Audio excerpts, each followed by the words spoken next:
നിങ്ങളുടെ സേവിങ്സ് യഥാർത്ഥത്തിൽ നിങ്ങൾക്ക് വേണ്ടി പ്രവർത്തിക്കുന്നുണ്ടോ? അതോ അത് വെറുതെ ഫിക്സഡ് ഡെപ്പോസിറ്റുകളിലും PPF-ലും അല്ലെങ്കിൽ മറ്റു ചില സ്മോൾ സേവിംഗ് സ്കീമുകളിലും വെറുതെ ഇരിക്കുകയാണോ?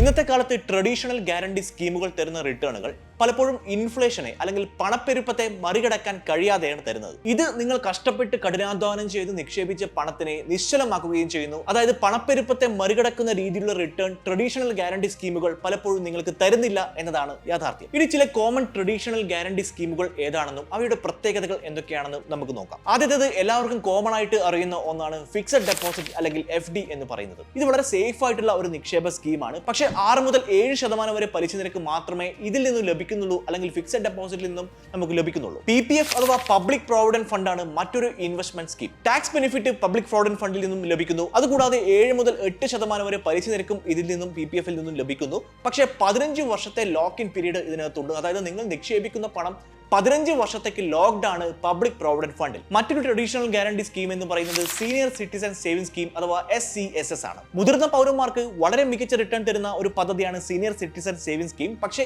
ഏജിന്റെ ഒരു ലിമിറ്റേഷൻ ഇതിനകത്തുണ്ട്. അതായത് ഒരു പ്രായത്തിന് ഒരു പർട്ടിക്കുലർ ഏജിന് ശേഷമുള്ള ആളുകൾക്ക് മാത്രമേ സീനിയർ സിറ്റിസൺ സേവിംഗ് സ്കീമിൽ നിക്ഷേപിക്കാൻ പറ്റൂ എന്നുള്ളതാണ് ഇതിന്റെ ഒരു ലിമിറ്റേഷൻ എന്ന് പറയുന്നത്. മറ്റൊരു പദ്ധതിയാണ് സുകന്യ സമൃദ്ധി യോജന അല്ലെങ്കിൽ SSY എന്ന് പറയുന്നത്.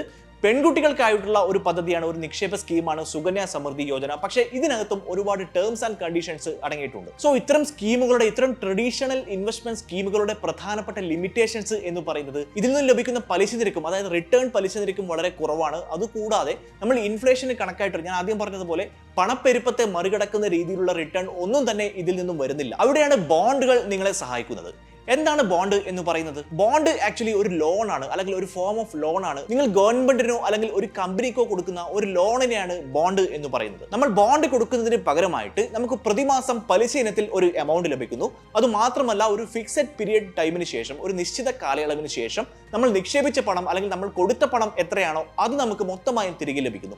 ഈ ഒരു പ്രോസസ്സ് അല്ലെങ്കിൽ ഈ ഒരു പ്രക്രിയയാണ് ബോണ്ട് എന്ന് പറയുന്നത്. ഇനി ബോണ്ടിന്റെ പ്രധാനപ്പെട്ട ബെനിഫിറ്റുകൾ, നേട്ടങ്ങൾ എന്തൊക്കെയാണെന്ന് നമുക്കൊന്ന് പരിശോധിക്കാം. ഹൈ റിട്ടേൺ, മികച്ച റിട്ടേൺ തന്നെയാണ് ഇതിന്റെ ഏറ്റവും വലിയ പ്രത്യേകത. ഞാൻ മുമ്പ് മെൻഷൻ ചെയ്ത ട്രഡീഷണൽ ഇൻവെസ്റ്റ്മെന്റ് സ്കീമുകളേക്കാൾ വളരെ മികച്ച റിട്ടേൺ തന്നെയാണ് ബോണ്ടുകളിൽ നിന്നും ലഭിക്കുന്നത്. 9 മുതൽ 12% വരെ പലിശ നിരക്ക് നമ്മൾ ബോണ്ട് ഇൻവെസ്റ്റ്മെന്റ് വഴി നമുക്ക് ലഭിക്കുന്നു. അതുകൂടാതെ വളരെ കൃത്യമായിട്ട് നമുക്ക് പീരിയോഡിക് ആയിട്ടുള്ള ഇൻകം ലഭിക്കുന്നു. നമുക്ക് പലിശ എമൗണ്ട് എന്ന് പറയുന്നത് വളരെ കൃത്യമായിട്ടുള്ള ഇടവേളകളിൽ നമുക്ക് ലഭിക്കുന്നു. അതൊരു കൃത്യമായിട്ടൊരു സാലറി പോലെ അല്ലെങ്കിൽ നമുക്ക് മാസം വരുന്ന ഒരു എമൗണ്ട് പോലെ കൃത്യമായിട്ടുള്ള ഇടവേളകളിൽ നമുക്ക് ലഭിക്കുന്നു എന്നതാണ് ഇതിന്റെ പ്രത്യേകത. അതുകൂടാതെ നിങ്ങളുടെ ഫിനാൻഷ്യൽ പോർട്ട്ഫോളിയോയിൽ ബോണ്ട് ആഡ് ചെയ്യുന്നത് റിസ്ക് കുറയ്ക്കാനും സഹായിക്കുന്നു. ഡൈവേഴ്സിഫിക്കേഷൻ എന്ന് പറയുന്ന ഓപ്ഷൻ ഇവിടെ ധാരാളമായിട്ടുണ്ട്. ഇനി നമുക്ക് ബോണ്ടുകളെ ട്രഡീഷണൽ ആയിട്ടുള്ള ഇൻവെസ്റ്റ്മെന്റ് സ്കീമുകളുമായിട്ട് ഒന്ന് താരതമ്യം ചെയ്ത് നോക്കാം. ഈ ടേബിൾ നമ്മൾ പരിശോധിക്കുകയാണെങ്കിൽ ഇവിടെ ഇതിന്റെ ഫീച്ചറുകൾ കൊടുത്തിട്ടുണ്ട്. കൂടാതെ ഇൻവെസ്റ്റ്മെന്റ് സ്കീമുകൾ FD, PPF, SCSS, SSY ഈ ഇൻവെസ്റ്റ്മെന്റ് സ്കീമുകളും ഇവിടെ കൊടുത്തിട്ടുണ്ട്. മൂന്നാമത്തെ കോളത്തിൽ ബോണ്ട്, വിൻഡ് വെൽത്ത് ബോണ്ടാണ് നമ്മൾ എടുത്തിരിക്കുന്നത്. വിൻഡ് വെൽത്തിന്റെ പ്രത്യേകതകളും നമ്മൾ ഇവിടെ കൊടുക്കുന്നു. സേഫ്റ്റിയുടെ കാര്യം പരിശോധിക്കുകയാണെങ്കിൽ ട്രഡീഷണൽ ഇൻവെസ്റ്റ്മെന്റ് സ്കീം ആണെങ്കിലും വിൻഡ് വെൽത്ത് ബോണ്ട് ആണെങ്കിലും അത് ഓൾവേസ് ഹൈ തന്നെയാണ്. രണ്ടും ഒരുപോലെ തന്നെ സേഫ് ആണ്.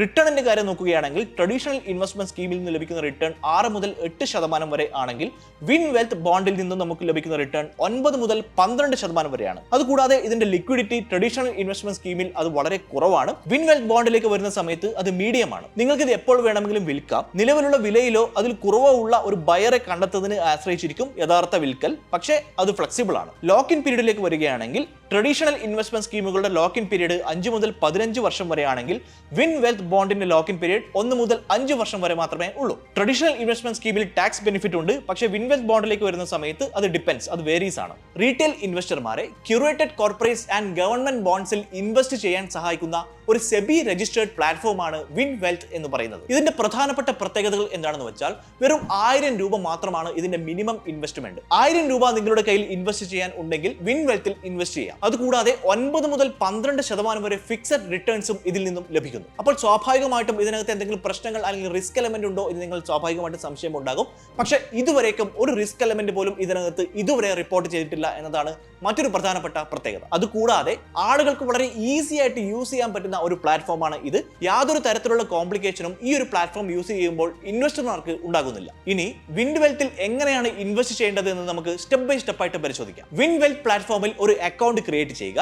അതിനുശേഷം ആവശ്യമായിട്ടുള്ള ഡോക്യുമെന്റ്സ് സബ്മിറ്റ് ചെയ്ത് KYC പൂർത്തിയാക്കുക. അതിനുശേഷം നിങ്ങളുടെ നിക്ഷേപ പ്രിഫറൻസുകൾക്ക് അനുസരിച്ച് ബോണ്ടുകൾ എക്സ്പ്ലോർ ചെയ്യാവുന്നതാണ്. ശേഷം നിങ്ങളുടെ ഫിനാൻഷ്യൽ ഗോളിന് അനുസൃതമായിട്ടുള്ള ബോണ്ട് തിരഞ്ഞെടുക്കുക. പിന്നീട് ചെയ്യേണ്ടത് പേയ്മെന്റ് ആണ്. പേയ്മെന്റ് പ്രോസസ്സ് നിങ്ങൾ ഫിനിഷ് ചെയ്യുക. പിന്നീട് ചെയ്യേണ്ടത് നിങ്ങളുടെ ഇൻവെസ്റ്റ്മെന്റ് കൃത്യമായിട്ട് മോണിറ്റർ ചെയ്യുക. ഇടവേളകളിൽ വരുന്ന റിട്ടേൺസ് അനലൈസ് ചെയ്യുക. ബോണ്ടുകളിൽ ഇൻവെസ്റ്റ് ചെയ്യുന്നതിന്റെ പ്രധാനപ്പെട്ട അഡ്വാൻറ്റേജസ് എന്തൊക്കെയാണെന്ന് നമുക്ക് പരിശോധിക്കാം. വളരെ സ്റ്റഡി ആയിട്ട് വളരെ കൺസിസ്റ്റന്റ് ആയിട്ട് ഇൻകം വരുന്നു എന്നതാണ് ഏറ്റവും വലിയ പ്രത്യേകത. അതുകൂടാതെ സ്റ്റോക്കുകളെ സംബന്ധിച്ച് നോക്കുന്ന സമയത്ത് ബോണ്ടിന് അസ്ഥിരത കുറവാണ്. അതുകൊണ്ട് തന്നെ നിങ്ങളുടെ ക്യാപിറ്റൽ സേഫ് ആയിരിക്കും. അതുകൂടാതെ നിങ്ങളുടെ ഇൻവെസ്റ്റ്മെന്റ് പോർട്ട്ഫോളിയോയിൽ റിസ്ക് കുറയ്ക്കുന്നതിനായിട്ട് അത് ബാലൻസ് ചെയ്യുന്നതിനായിട്ട് ബോണ്ടുകൾ സഹായിക്കുന്നു. ഇതിന്റെ ഇൻട്രസ്റ്റ് ഇൻകം എന്ന് പറയുന്നത് ടാക്സബിൾ ആണ്. പക്ഷേ ക്യാപിറ്റൽ ഗെയിൻസ് ചിലപ്പോൾ മറ്റു ചില ടാക്സുകൾക്കും വിധേയമായേക്കാം. ഇനി നമ്മൾ സംസാരിക്കാൻ പോകുന്നത് ബോണ്ടുകളെ കുറിച്ച് സാധാരണയായിട്ട് ഉണ്ടാകുന്ന ചില മിത്തുകളുണ്ട് അല്ലെങ്കിൽ ചില തെറ്റിദ്ധാരണകളുണ്ട്.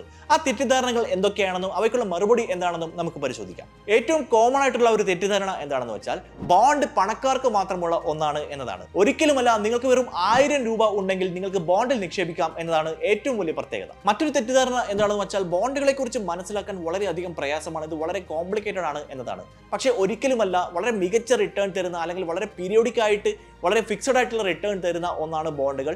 യാതൊരു കോംപ്ലിക്കേഷനും ഇതിനകത്തില്ല. മറ്റൊരു തെറ്റിദ്ധാരണ എന്താണെന്ന് വെച്ചാൽ ബോണ്ടുകൾക്ക് റിസ്ക് ഇല്ല എന്നതാണ്. അതായത് ബോണ്ട്സ് ആർ റിസ്ക് ഫ്രീ എന്ന് പറയും. പക്ഷേ സ്റ്റോക്കുകളെ സംബന്ധിച്ച് നോക്കുമ്പോൾ റിസ്ക് അല്പം കുറവാണെങ്കിൽ പോലും ബോണ്ടുകൾക്കും അതിൻ്റെതായ റിസ്ക് എലമെന്റ് ഉണ്ട്. ഇത് ഇൻട്രസ്റ്റ് റേറ്റിന്റെ കാര്യത്തിലാവാം അല്ലെങ്കിൽ ക്രെഡിറ്റ് റിസ്ക് ആവാം. അപ്പോൾ നമ്മൾ ബോണ്ടുകളെ കുറിച്ച് വളരെ വിശദമായിട്ട് നമ്മൾ സംസാരിച്ചു കഴിഞ്ഞു. ട്രഡീഷണൽ ആയിട്ടുള്ള ഇൻവെസ്റ്റ്മെന്റ് സ്കീമുകൾ നമുക്ക് റിട്ടേൺ വാഗ്ദാനം ചെയ്യുമെങ്കിലും അത് പണപ്പെരുപ്പത്തെ മറികടക്കുന്ന രീതിയിലുള്ള പ്രോപ്പർ ആയിട്ടുള്ള ഒരു റിട്ടേൺ നമുക്ക് തരുന്നില്ല. അതായത് കാലം കഴിയുന്തോറും നമ്മുടെ പണത്തിന്റെ മൂല്യം കുറയുന്നു. പക്ഷെ നമ്മൾ എത്രയാണോ ഇൻവെസ്റ്റ് ചെയ്തത് അതുമായി ബന്ധപ്പെട്ട അല്ലെങ്കിൽ അതിന്റെ പലിശ നിരക്ക് വരുന്ന എമൗണ്ട് മാത്രമേ നമുക്ക് ലഭിക്കുകയുള്ളൂ. ഇൻഫ്ലേഷനെ മറികടക്കാൻ ഇത്തരത്തിലുള്ള ട്രഡീഷണൽ ഇൻവെസ്റ്റ്മെന്റ് സ്കീമുകൾ നമ്മളെ സഹായിക്കുന്നില്ല. പക്ഷേ ബോണ്ടിലേക്ക് വരുന്ന സമയത്ത് വളരെ മികച്ച റിട്ടേൺ, വളരെ ഹൈ റിട്ടേൺ ആണ് നമുക്ക് തരുന്നത്. റിസ്ക് എലമെന്റ് ഇതിനകത്ത് ഉണ്ടെങ്കിലും കമ്പയറിംഗ് ടു സ്റ്റോക്ക് മാർക്കറ്റ് അല്ലെങ്കിൽ അത്തരത്തിലുള്ള കാര്യങ്ങളുമായിട്ട് കമ്പയർ ചെയ്യുന്ന സമയത്ത് റിസ്ക് എലമെന്റ് കുറവാണ്. അതുകൊണ്ട് തന്നെ ഇതൊരു വയബിൾ ആയിട്ടുള്ള ഇൻവെസ്റ്റ്മെന്റ് ഓപ്ഷൻ ആയിട്ട് നമുക്ക് കരുതാൻ യാതൊരു പ്രശ്നവും ഇതിനകത്തില്ല. നിങ്ങൾക്ക് ബോണ്ടുകൾ നിക്ഷേപിക്കാൻ താല്പര്യമുണ്ടെങ്കിൽ നിങ്ങൾ ഇന്ന് തന്നെ വിൻ വെൽത്ത് പ്ലാറ്റ്ഫോം ഉപയോഗിച്ച് നിക്ഷേപിക്കാൻ ആരംഭിക്കൂ. മികച്ച റിട്ടേണുകളോടൊപ്പം സാമ്പത്തിക വളർച്ചയിലേക്കുള്ള നിങ്ങളുടെ യാത്ര ഇന്ന് തന്നെ ആരംഭിക്കാം. വീഡിയോ കണ്ടതിന് ഏവർക്കും നന്ദി. ചാനൽ ലൈക്ക് ചെയ്യാനും സബ്സ്ക്രൈബ് ചെയ്യാനും മറക്കരുത്. മറ്റൊരു വീഡിയോയുമായി വീണ്ടും കാണാം. ബൈ. ബോസ് വാല, ബി ദ ബോസ്.